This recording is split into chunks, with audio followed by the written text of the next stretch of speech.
महेश, सर्वप्रथम तर पूर्ण जळगाववासियांना महेश्वरी समाजातर्फे महेश नवमीच्या खूप खूप शुभेच्छा।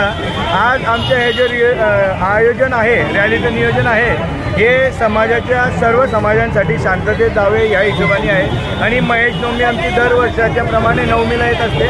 आज महेश नवमीची रॅली आहे आणि जवळपास 1000 ते 1200 आमचे सर्व मेंबर्स इथं उपस्थित झालेले आहेत। सर्व परिसर जितके आमचे 8 परिसर आहेत त्या परिसराची प्रत्येक अशी रॅली तुम्ही बघू शकता की प्रत्येक दोनची वेगवेगळ्या शिवपार्वतीच्या रॅल्या आम्ही इथं आयोजित केलेल्या आहेत। सर्वात महत्त्वाचं आज जे आहे पर्यावरणावर जे महत्त्वाचा विषय पर्यावरण या विषयावर आम्ही आजच्या रॅलीचं प्रबोधन करत आहोत की सर्वांनी जास्तीत जास्त झाडे लावावे, जास्तीत जास्त झाडे लावावे आणि पर्यावरणाच्या दृष्टीने त्यांनी विचार करावा। काय आव्हान करणार जनतेला, काय आव्हान करणार? जनतेला हेच आव्हान राहील की सर्वांनी मिळून मिसळून राहावे, एकमताने राहावे आणि जास्तीत जास्त झाडे लावून आपलं जे उन्हाळ्याचं पर्यावरणासाठी जास्तीत जास्त त्याची काळजी घ्या।